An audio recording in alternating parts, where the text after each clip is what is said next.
안녕하십니까. 세종대학교의 호사학과 이유지라고 합니다. 이렇게 많은 학생들 앞에서 오늘 이야기를 할 수가 있어서 대단히 영광스럽게 생각합니다.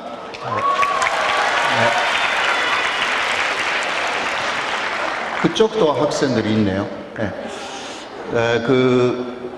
김대중 대통령 제가 가장 사랑하고 가장 존경하는 대통령입니다. 그거는 이유가 있는 거죠. 그냥 존경하고 좋아한다, 그것이 아닙니다. 존경받을 만한 이유가 있는 것이고, 세계가 김대중 대통령을 지금도 존경하고 있는 것입니다. 그 내용 중 하나, 오늘 1시간 정도이지만 말씀드리고자 합니다. 저는 1988년에 한국에 왔고요. 34년이 됐죠.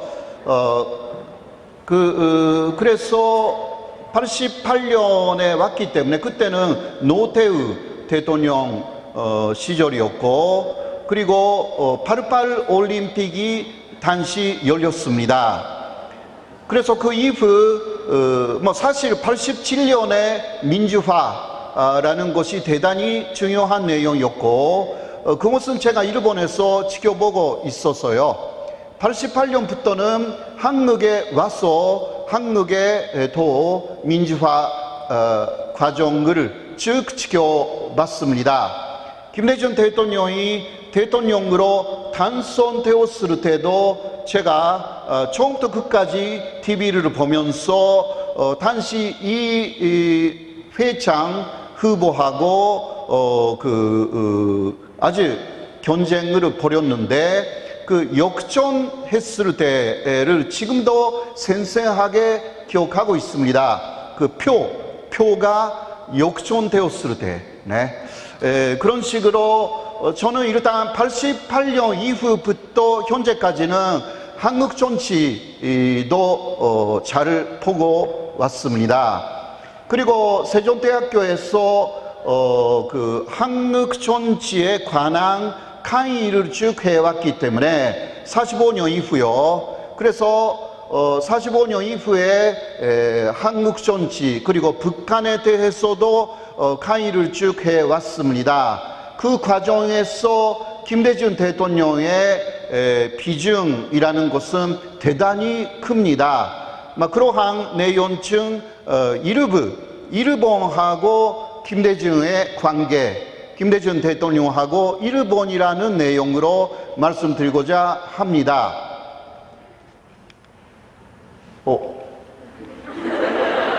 저를 안 보여줘도 됩니다. 오늘 이야기는 10월 유신부터 시작됩니다. 여러분들 다 아시잖아요. 1972년 10월이었습니다. 당시 박정희 대통령이 10월 유신으로 하여서 헌법을 사실상 무시하면서 장미 집권, 영구적인 집권을 할 수가 있도록 그러한 헌법 개정을 무리하게 추진하기 위한 10월 유신을 단행했습니다. 그래서 정치인들에 대해서 정치 활동을 완전히 중지시켰고요. 그때 그래서 계엄령을 또 선포했기 때문에 당시 김대중 씨가 당시는 대통령 아니었으니까 김대중 혹은 김대중 씨라고 이야기를 할게요. 당시 김대중 씨가 일본하고 미국을 왔다 갔다 하면서 새로운 민주화의 길을 모색하고 있었습니다. 그러나 한국도 들어가야 되는데 들어갈 수가 없게 된 거죠. 한국에 들어가면 금방 체포될 그러한 위기가 있었기 때문입니다.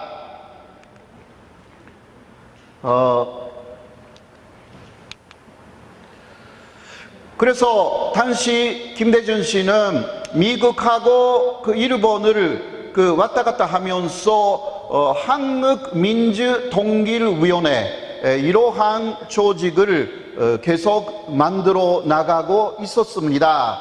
그래서 미국 안에서는 미국 민주당을 중심으로 김대중 대통령을 지원하는 그러한 단체들이 생겨났고요. 미국에 있는 그 재미 교포들도 상당히 김대중 씨를 지원을 했죠. 그 대표가 지금 한국에 계시는 박지원 전 국정원장이잖아요.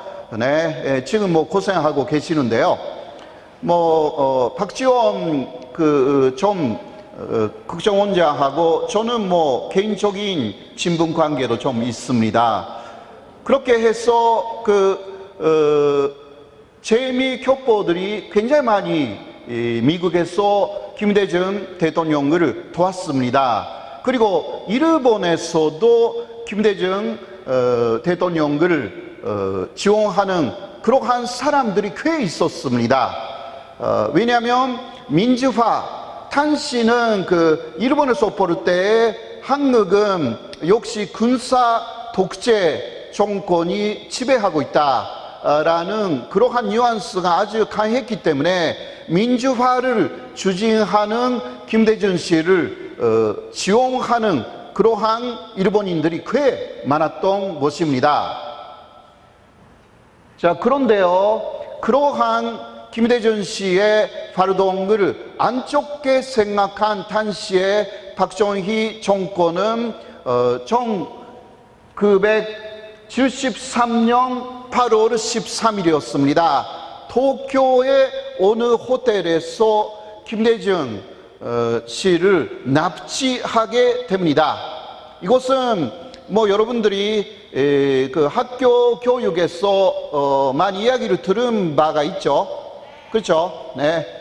도쿄의 그랜드 팔리스라는 그러한 호텔에서 김대중 씨가 납치당합니다. 바로 일본에서 납치당합니다. 왜냐하면 한국에 돌아오지 않았기 때문이죠. 그러나 그러한 김대중 씨를 그대로 일본이나 미국에 남겨두면 당시의 정권으로서는 대단히 여러 가지 어려운 상황이 온다고 생각했다라고 할 수가 있습니다. 그래서 당시는 KCIA라고 한, 현재는 국정원이라고 하죠. 그러나 당시의 KCIA는 지금 국정원하고는 상당히 다른 조직이었습니다. 굉장히 문제가 많았던 조직이라고 할 수가 있죠. 그러니까 군내적인 정치를 위해서 그때 정권을 위해서 그 정권에 반대하는 사람들에 대한 상당히 안 좋은 활동을 KCIA는 하고 있었습니다.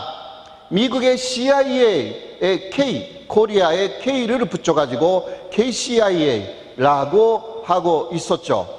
그 KCIA의 요원이 일본에 보내줘서 김대중 대통령을 납치했습니다. 자, 일본 경시정에서는 수사본부를 설치를 했어요. 그때요. 그리고 호텔 방에서 한국 대사관의 김동은이라는 이르던 소기관, 그 사람의 지문이 발견돼가지고 이게 바로 한국 정부에 의해서 납치되었다라는 증거가 발견되었습니다. 한국 대사관의 이르던 소기관이라고 하지만 그거는 위장된 신분이고 실제로는 KCIA 요원이었습니다. 이 사람의 실제는 이게 김동은 씨의 진짜 당시의 신분이었습니다. 자, 이게 김대중 대통령이 납치당한 그랜드 팔리스 호텔입니다. 그런데 이 호텔은 지난해 팬데믹 때문에 이제 사람이 많이 숙박하지 않아 가지고 굉장히 오랜 그 역사가 있는 대단히 좋은 호텔이지만 지난해 폐관이 됐습니다. 지금 여러분들이 가도 이 모습은 아직은 남아 있지만 안에 숙박할 수는 없습니다.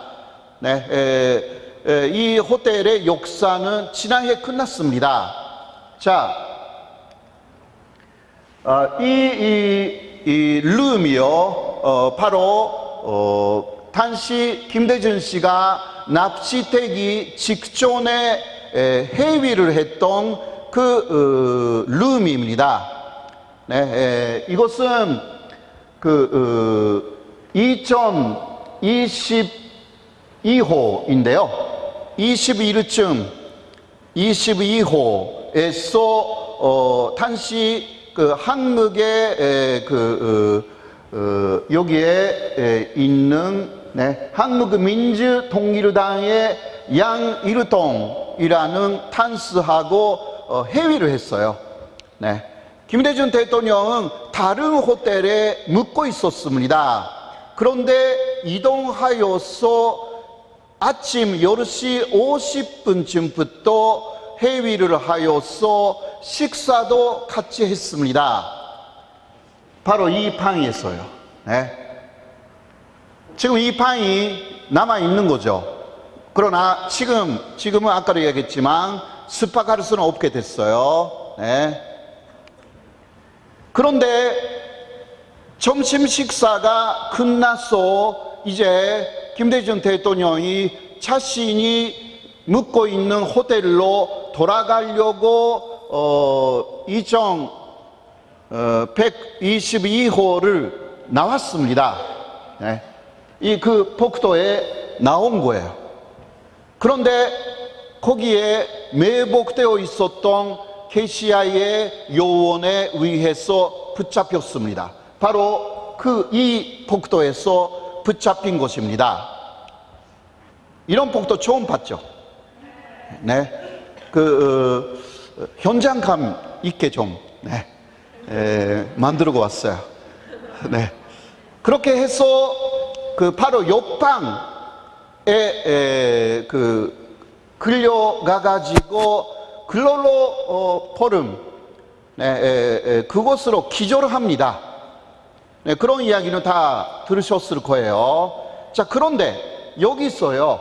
왜 KCI의 사람들이 김대중 씨가 여기에 간다라는 거, 그것을 알고 있었을까? 그런 거 별로, KCI니까 그러한 정보를 입수했을 것이다. 그렇게 생각했죠, 여러분들이. 어떻게 알게 됐을까요? 당시 KCI의 사람들이 일본에 어디에 김대중 씨가 있는지 몰랐습니다. 아무리 추적해도 당시 KCIA의 정보 능력으로도 김대중 씨가 일본에 어디에 있는지 정확하게 알 수가 없었다고 합니다. 그래서 한국 KCIA는 여러 방법을 씁니다. 먼저 김대중 씨가 어디에 있는지 알아야 되는 거 아닐까요? 그렇죠? 네, 뭔가 한다고 해도. 자, 그러한 김대중 납치 사건을 일본에서 영화로 만들었습니다. KT라는 영화입니다. 사실 김대중이니까 KD잖아요.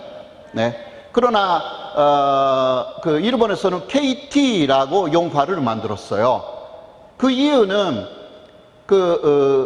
김대중을 납치해라라는 KCIA의 당시의 비밀 작전명이 KT라는 코드명이었기 때문입니다. KD가 아니라. 네. 그것은 한국 KCIA의 김대중 납치라는 목적을 가졌던 작전명이 KT였어요. 네. 그래서 일본에서 이러한 영화를 만들었습니다.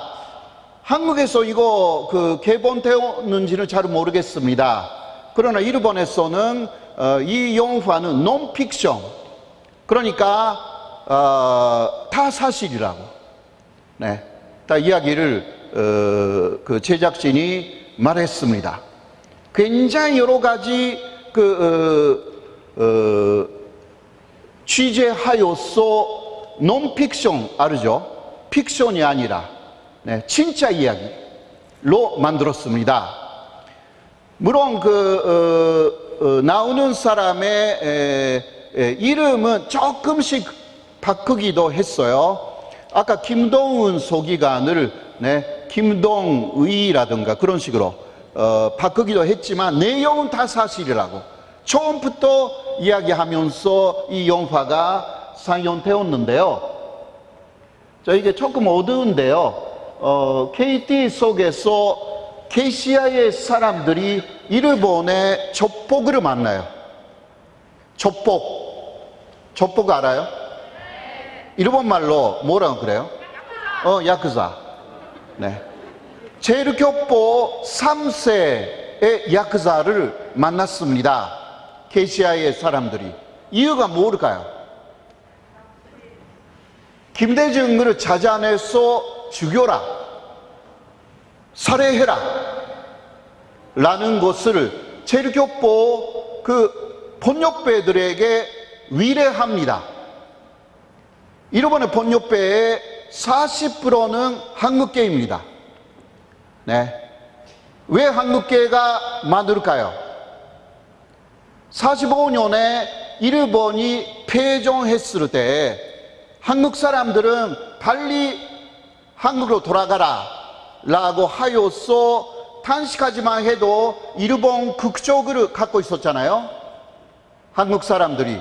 네, 일본 국적자였어요. 그러나 일본 국적을 하루아침에 박탈합니다.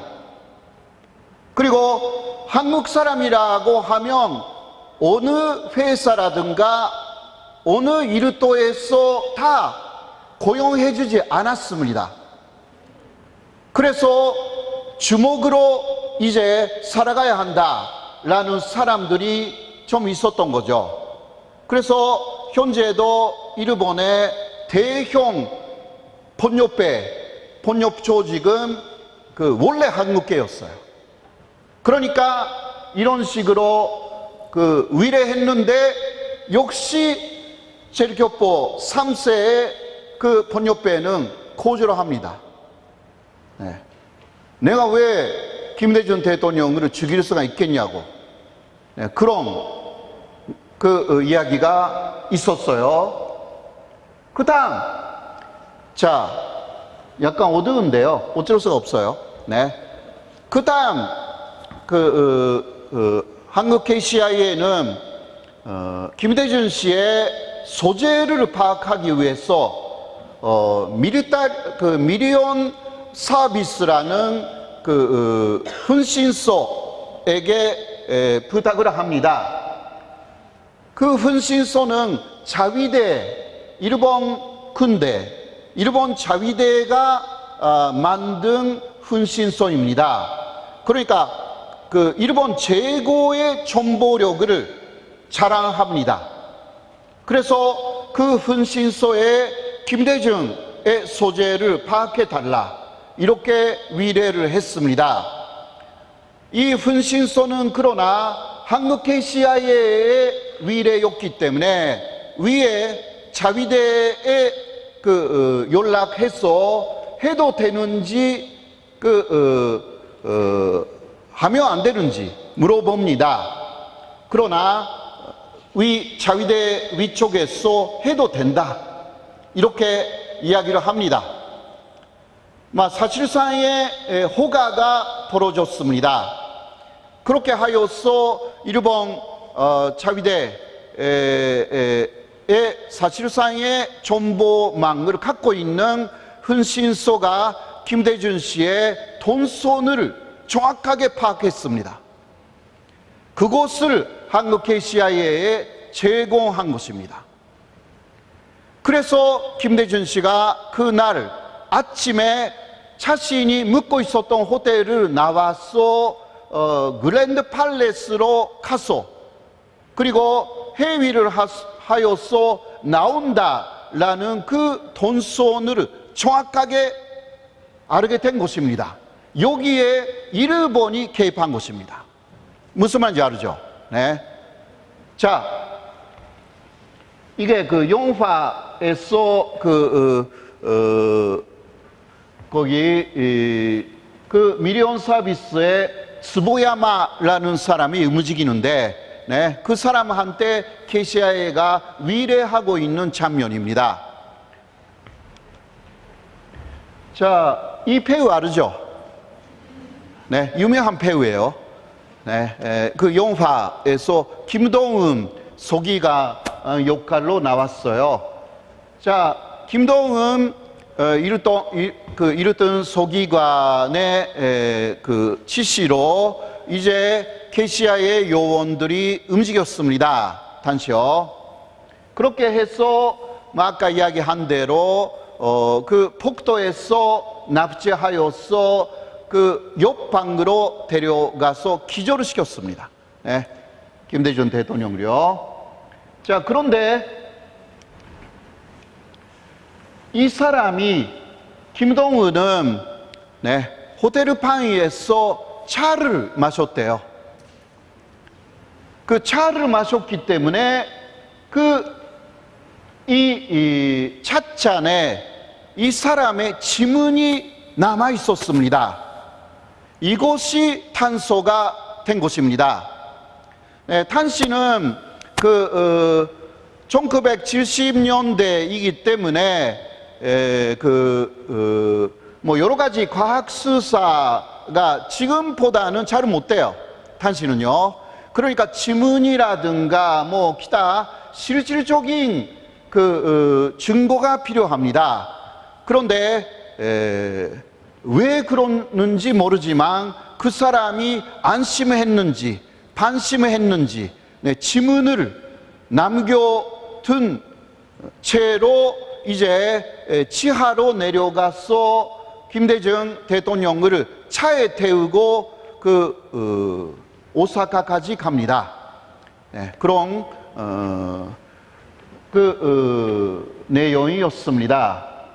이곳으로 일본 경찰에서도 이것은 한국 쪽에서 개입하여서 김대중 씨를 납치했다라는 것을 자위대가 아닌 네, 경찰에서 정확하게 알게 됐습니다.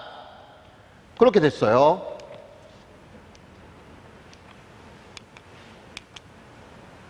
자, 지금까지 이야기한 내용, 네,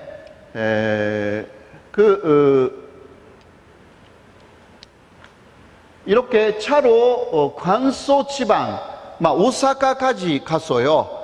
하루 오사카에 있는 비밀 장소에서 묵었고 그 다음 고베항에서 출국했습니다. 자, 여기서 여러분들이 잘 아시다시피 그 바다로 나가서 김대중 대통령의 팔에 줄을 달아줘 가지고 이제 던져서 죽일 작전이었습니다. 네. 그러나 이때 아주 기적적으로 네, 자위대의 헬리콥터가 등장합니다. 이거 잘 알죠, 여러분들이.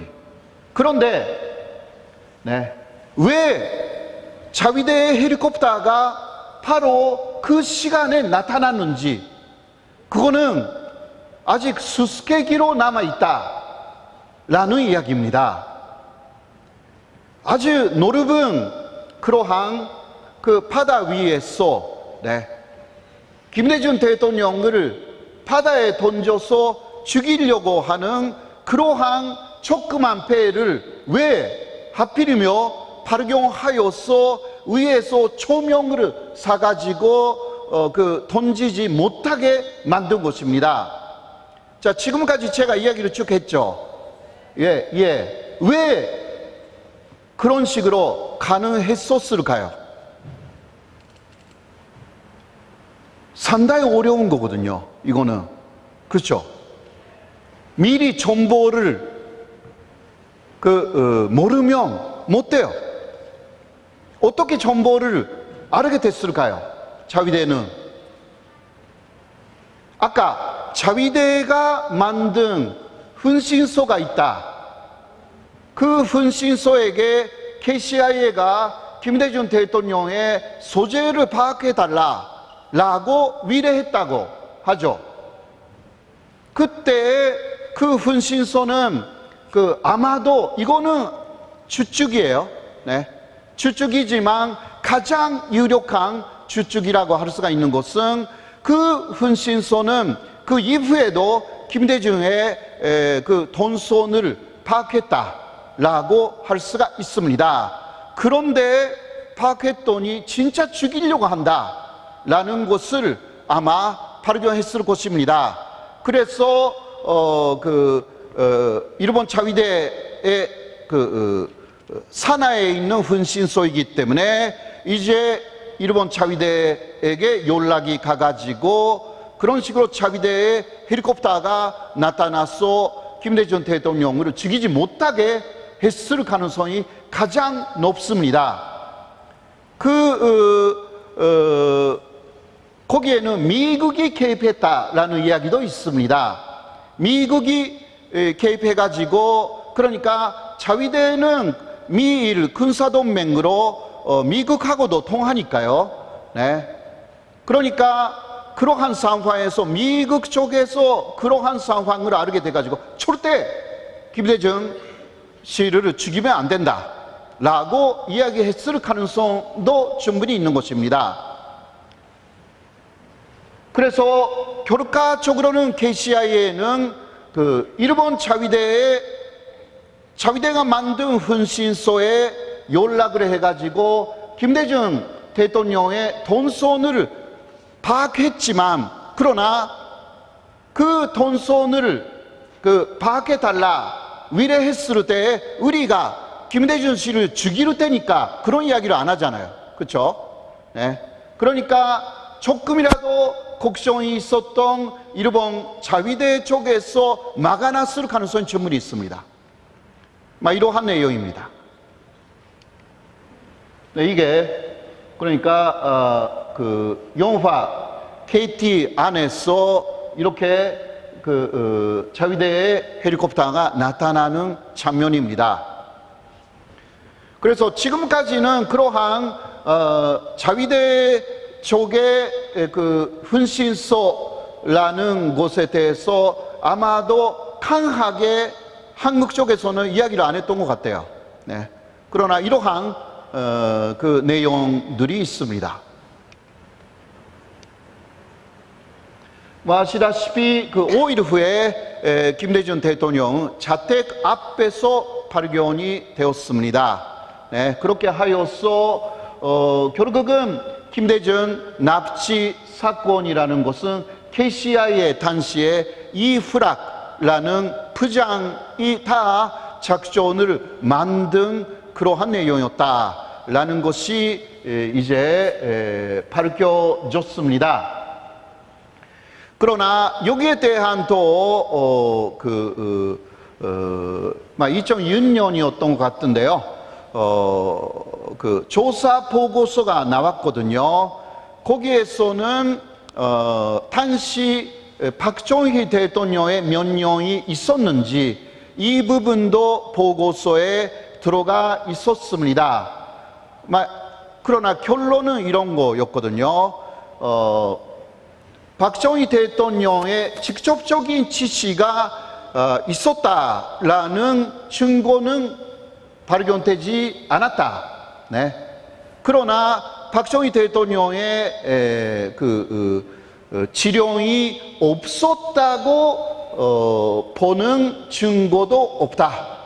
이러한 결론을 당시 내렸습니다. 직접적인 지시는 이후락라는 당시 KCIA 부장의 지시로 김대중 납치 사건이 일어난 것은 역사의 사실입니다. 네. 자, 그 이후요, 자위대 헬리콥터가 나타났기 때문에 한국 쪽에서는 자위대에게 이게 어떻게 그때 그 사실을 알고 나타났는지를 계속 질문했습니다. 그러나 일본 자위대는 모른다라는 것으로 현재까지도 일관하고 있습니다. 국가적인 정보에 대한 그거는 기밀이다라는 이야기라고 할 수가 있죠. 자, 그러니까 결국은 풀리지 않는 의문점은 아직은 좀 많다라는 내용입니다. 네. 그러나 아까 제가 이야기한 내용은 전체적인 상황을 볼 때 충분히 있을 만한 내용이다. 그 정도로 이해하시면 될 것 같아요. 네. 제가 이야기한 그러니까 자위대의 훈신소라든가 이런 거 다 사실입니다. 네. 자, 오히려 일본 정부는 한국 정부가 KCIA를 활용하여서 일본의 주권을 침해했다, 이런 식으로 또 오히려 반발을 하기 시작합니다. 일본 정부는 그 자신들의 입장을 보호해야 되기 때문에 막 그런 식으로 이야기를 하는 거죠.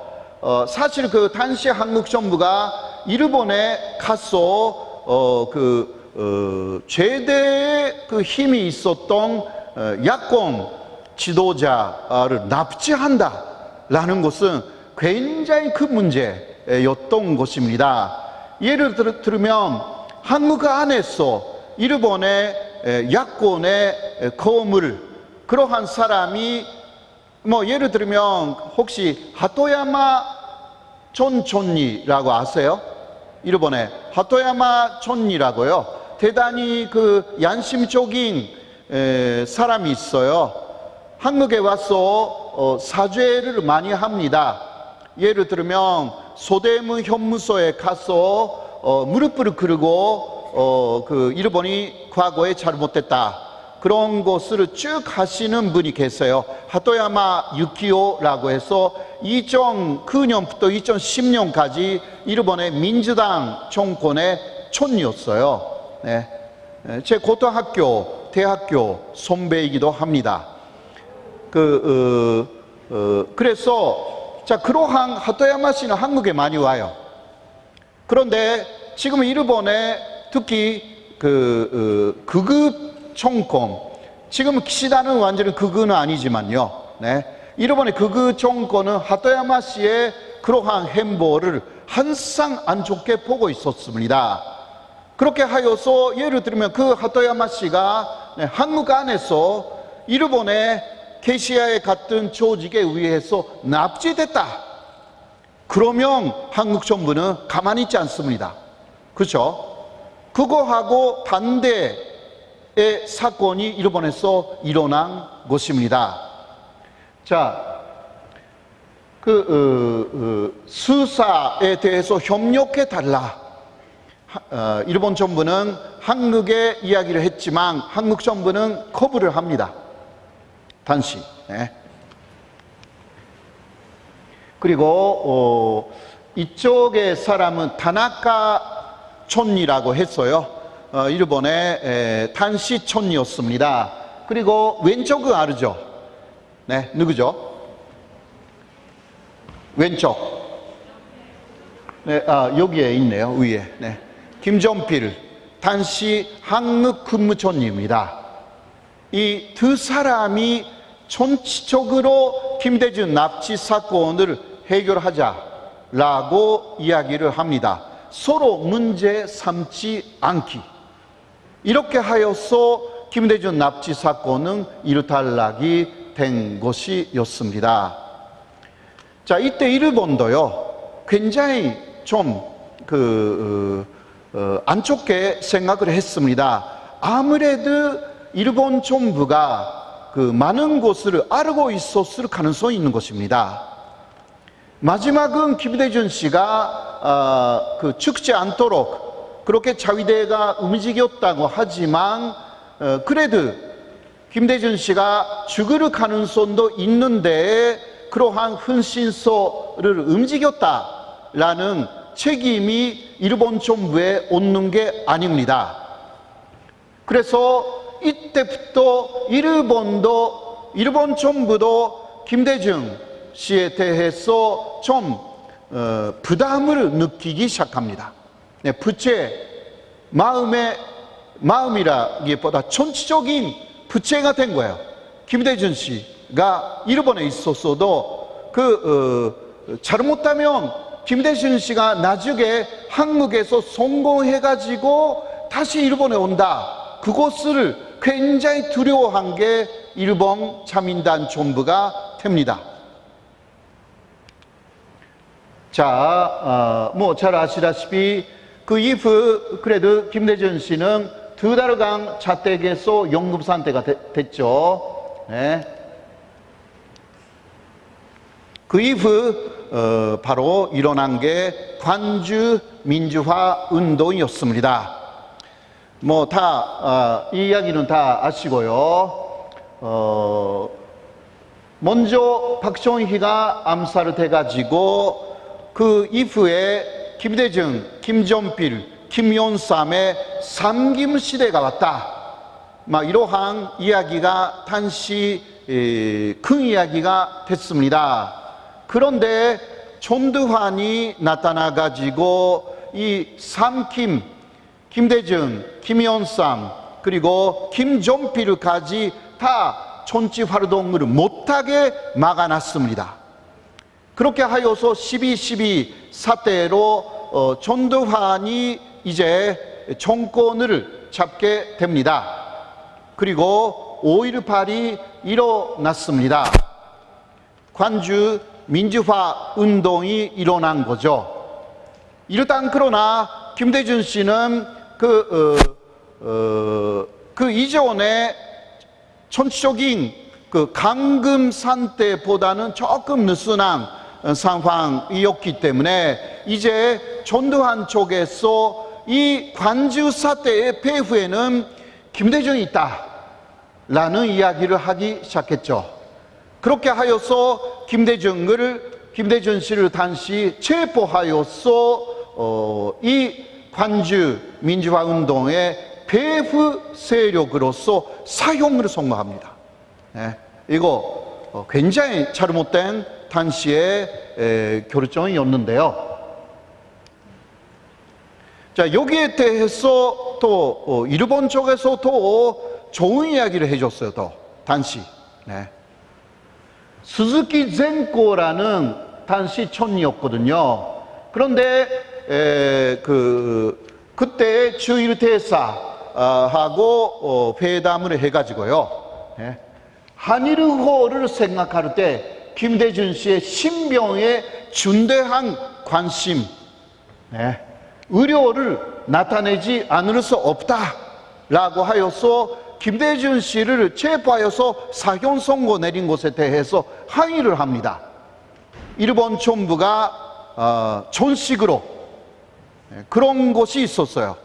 그러니까 이것은 역시 김대중이라는 정치가가 대단히 올바른 길을 걸어왔기 때문에 이렇게 지원하는 사람들이 일본, 미국 여러 곳에서 나타났다라고 할 수가 있습니다. 아무리 정치적인 구호가 올바르다고 해도요, 인간적으로 혹은 여러 가지 면에서 뭔가 문제가 있으면 이러한 운동이 일어나지 못한다고 저는 생각합니다. 자, 이렇게 하여서 이러한 메시지가 전두환에게 전달되었습니다. 그런데 조선일보가 이 일본 총리가 김대중 씨를 사실상 석방해야 된다라는 이야기를 했던 것에 대해서 내정 간섭이다. 당시 조선일보는 이러한 기사까지 냈습니다.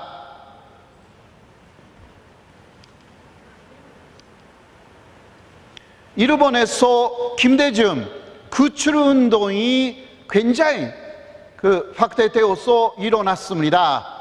김대중 대통령이 일본에 만든 민주화의 씨앗이 그때 김대중 씨가 굉장히 어려워졌을 때 일본에서도 많이 일어났습니다.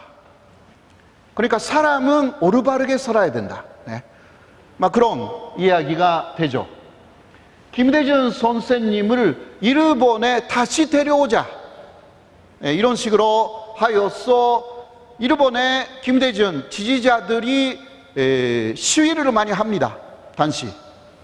그런 것을 전두환 정권으로서도 이제 외면하기가 상당히 어렵습니다. 국제적으로도. 네. 자, 이제 국제적으로 또 김대중 사형 선고에 대해서 비난이 일어났습니다. 미국에서는 특히 미국 민주당 쪽에서 굉장한 비난을 합니다. 당시는 클린턴 대통령, 네. 그 이후에 대통령이 되는 클린턴을 중심으로 미국 민주당에서 김대중 씨를 상당히 지원을 합니다.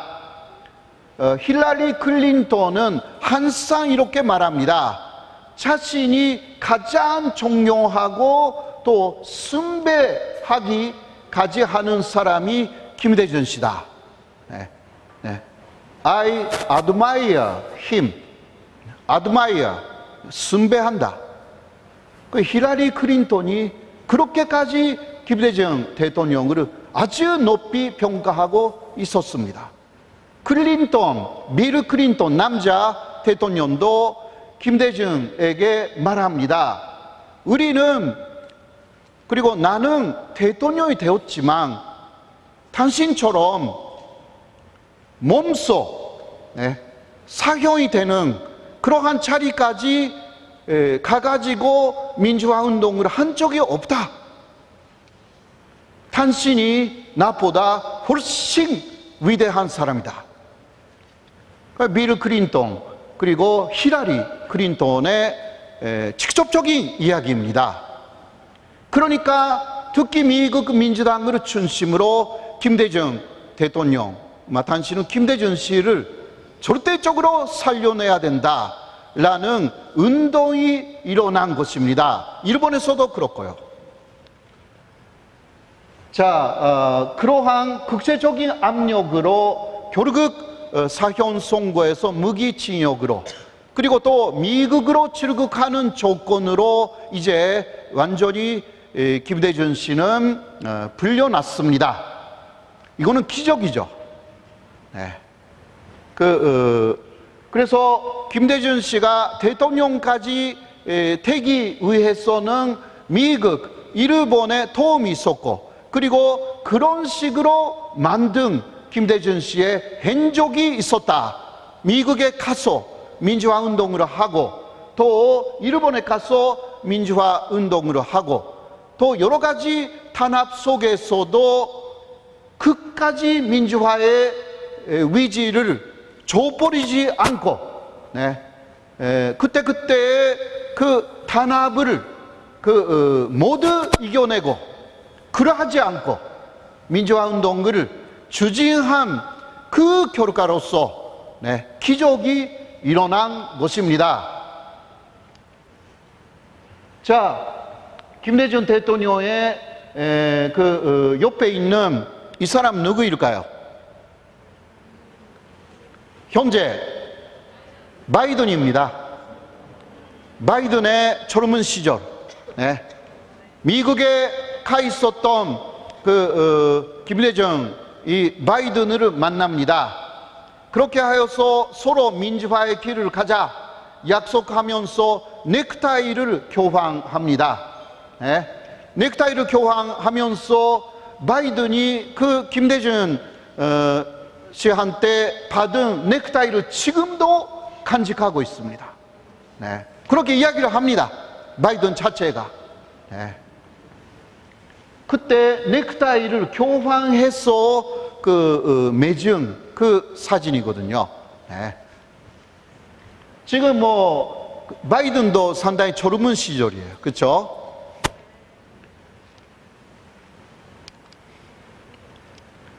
자, 이제 김대중 씨가 대통령으로 당선되었습니다. 아까도 이야기했지만요. 이때는 상당히 박빙의 승부였습니다. 그래도 40.3%, 이회찬 씨가 38.7%. 처음은 아까도 이야기했지만 이회찬 씨가 이기고 있었습니다. 개표로. 중간에서 크로스 해가지고 이제 김대중 씨가 이기기 시작해가지고 끝까지 다시 역전되지는 않았습니다. 그때는 정말 감동적이었어요. 아직 제가 이때가 1997년이니까 제가 2003년에 한국 사람으로 극적으로 옮겼기 때문에요. 아직은 이때는 일본 극적이었어요. 그래도 김대중 씨를 응원하고 있어가지고 굉장히 기쁜 그 순간이었습니다. 저는 지금 2003년에 기화를 했기 때문에 이름만 일본 이름으로 갖고 있는 거거든요. 애기 엄마는 한국 사람이고, 그러니까 우리 남자 아이가 둘이 있는데요. 다 한국 군대도 잘 다녀왔습니다. 기화한 사람의 아이들은 군대로 가도 되고 안 가도 됩니다. 그러나 우리 장남이 대한민국 국민이 되었으니까 군대를 가겠다라고 해서 잘 돌아왔어요. 두 번째는 형이 갔으니까 가지 않을 수 없게 돼서 또 갔어요. 돌아와서 보니 둘이 상당히 사람이 되어 돌아왔습니다. 그래서 우리 집에서는 한국군에게 많이 감사를 하고 있는 것입니다. 다 제존손에 갔어요. 한 놈은 강원도 제존손에, 한 놈은 또 동일 전만대가 있는 북한이 보이는 데서 그렇게 다녀왔습니다. 자, 이제 또 우리가 또 알아야 되는 부분은 역시 전체적인 보복을 하지 않겠다, 이것입니다. 이게 대단히 중요하죠. 지금 한국 정치를 보면 서로 보복을 합니다. 잘못하면. 그렇죠? 이것을 하면요 다시 보복을 당합니다. 그러니까 어떤 조건 하에서는 다 연소를 해야 되는 거죠. 그 길을 가야만이 나라라는 것이 하나가 될 수가 있습니다. 그래서 살아있었을 때 전두환이 한 말이 있습니다. 전두환, 여러분들 중에서 아마 전두환을 좋아하는 사람이 없을 거예요. 그러나 전두환이 이렇게 말했어요. 김대중 대통령이야말로 정말 훌륭한 대통령이었다.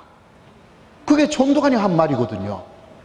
그거는 그러니까 적을 연소하고 사랑하는 정신이죠. 이거는 정말 보통 사람 못해요. 그렇죠? 김대중 대통령이 전주교 신자였기 때문에 예수님을 믿고 있어서 그게 적을 사랑한다. 이것은 있었다 하더라도 전주교 신도나 기독교 신자였다 하더라도 진짜 자신을 죽이려고 했던 그 사람들을 연소하는 것은 대단히 어렵습니다. 그것을 보통 예수니까 할 수 있었던 것이지, 아무리 기독교 신자, 천주교 신자도 그거 못하니까 세계가 전쟁터로 바뀌는 거 아닙니까? 그것을 김대중 대통령은 스스로 실종한 것입니다. 그러니까 미국도 일본도 이분을 절대 죽게 내버려두면 안 된다, 이런 식으로 움직인 것입니다. 그러한 김대중 대통령의 이념, 천 씨는 한국인이라면 보수나 진보 만농하여서 그것을 계승해야 되는 것입니다. 그래야만이 이렇게 세계의 굉장한 강대국에 둘러싸인 이 한반도가 진짜 평화스러운 그러한 한반도가 될 수가 있는 것입니다. 자, 1998년 10월이었습니다. 김대중 오부치 회담이 열려서 이제 21세기를 향한 한일 파트너십 선언이 맺어졌습니다. 이때 일본 쪽에서 김대중 씨가 죽지 않고 살아남고 대통령이 되어서 일본에 온다, 그것 때문에 쭉 일본은 자민당 정권이잖아요. 그러니까 굉장히 긴장했습니다. 왜?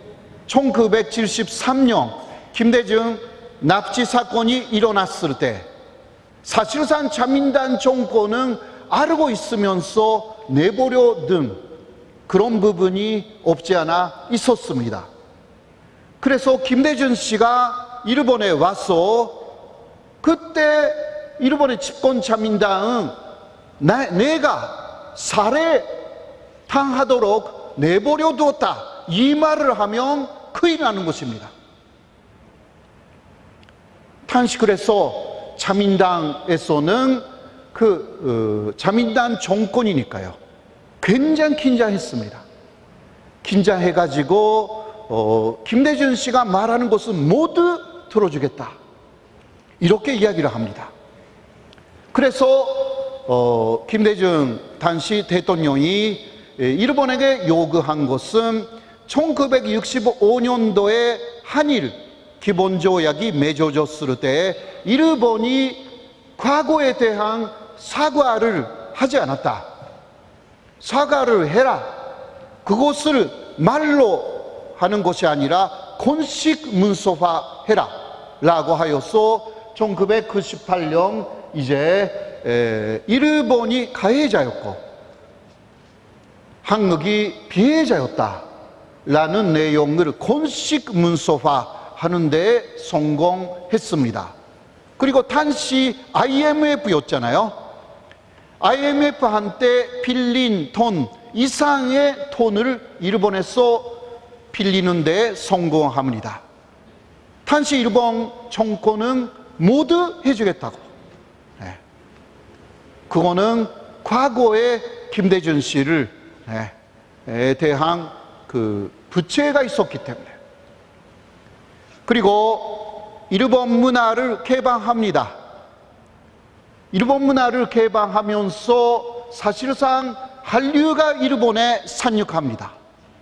이게 다 김대중 씨가 만들어낸 것이고요. 다 뭐 여러분들 알고 계시지만, 그리고 IT 산업의 시작은 김대중 대통령입니다.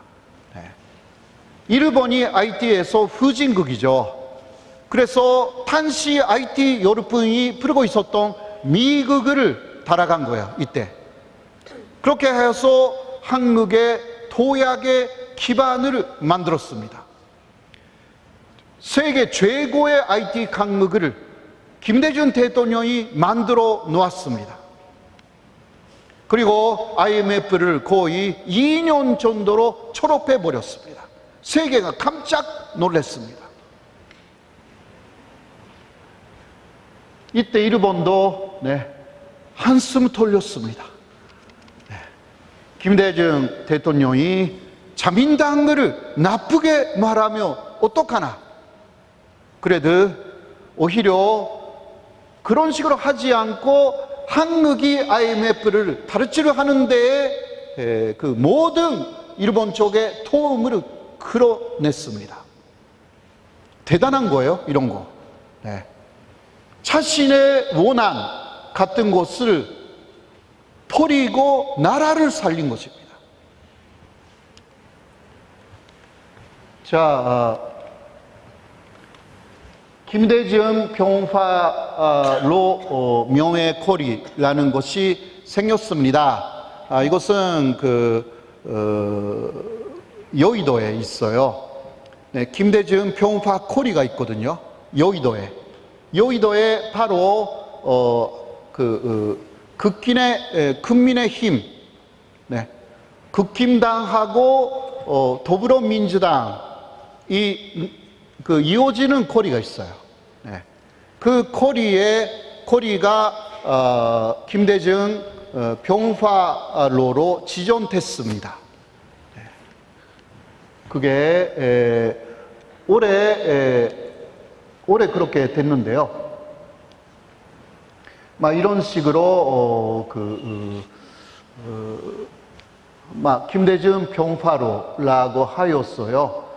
이러한 비석이라고 할까? 네. 이런 것이 세워져 있습니다. 김민석 국회의원이 중심이 돼가지고요. 이런 것을 만들었습니다. 저도 여기에 중심적인 의원으로 들어가서 이것을 만드는 작업을 했습니다. 네. 정말이에요. 그러니까 저로서는 한국의 대통령은 김대중 씨를 다 다듬어야 된다. 네. 그렇게 확신을 갖고 있어요. 저로서는. 그게 조금이라도 거기서 벗어나면 여러 가지 문제가 됩니다. 네. 그리고 상대방에 대해서 원한, 네, 미움, 이것을 계속 갖고 있으면 나라가 망하는 거예요. 이게 나라의 문제로 번집니다. 그건 안 되는 거죠. 대통령이면 이제 김대중 존신을 이어받아 가지고 나라의 모든 국민을 끌어안아야 하는 것입니다. 예. 이거는 말로는 쉬울지 모르지만 그렇게 쉬운 일이 아닌 거죠. 그거는 역사가 증명하고 있어요. 네. 그렇게 해야 돼요. 그래야만이 역사에 남는 또 제2의 김대중이 나타날 수가 있는 것입니다. 네. 김대중의 평화 인형, 네. 영원토록 한국에서 빛나야 하고 빛날 것입니다. 그리고 그때도 네, 제가 기화를 결정했을 때가 2002년입을 김대중 대통령 시절이었죠. 네, 2002년 그리고 월드컵 4강을 이뤄냈습니다. 그래서 그때 저는 한국과 일본은 앞으로 계속 사이가 좋아질 것이라고 믿었어요. 네, 그 이후 아니었는데, 네, 그러나 그때 믿었어. 그러니까 한국 일본이라는 국적이 관계가 없다.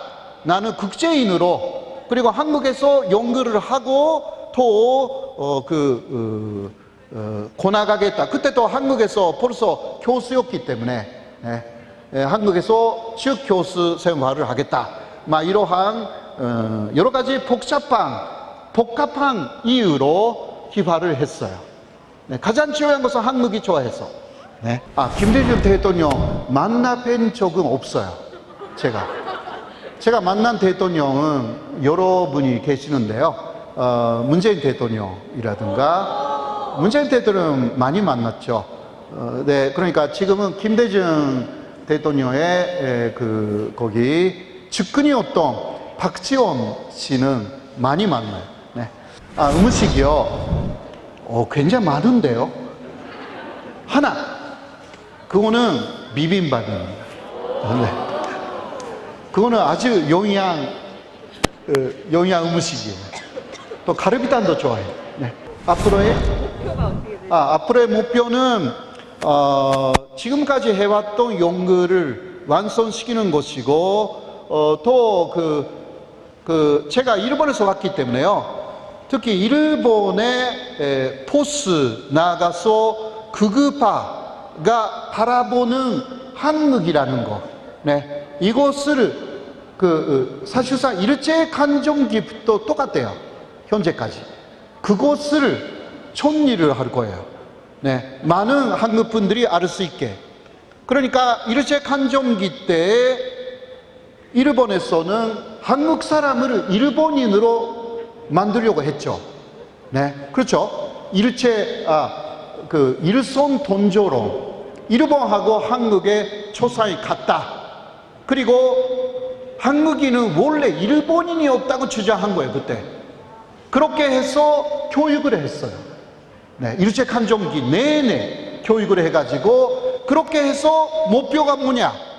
일본 앞잡이를 만드는 거였어요. 일본 앞잡이, 친일파. 네. 지금도 일본 극우는 한국 안에 친일파를 만들어 가지고 일본의 이익을 대변하려고 하고 있어요. 네. 이게 똑같아. 그런 것을 정리하고 싶어요. 네. 새로운 사실도 많아요. 그리고 그러나 모두 일본인들이 그렇다는 것이 아니라, 네, 일본의 극우 쪽에서 그렇고 그 극우의 말을 듣고 그것을, 네, 그대로 받아들인 또 한국 사람들이 좀 있어. 이거는 아니다. 네, 이런 거 해야 돼. 지금까지도 해왔지만 더 체계적으로, 네, 할 거예요. 예, 이사입니다. 네, 수고하셨어요. 네.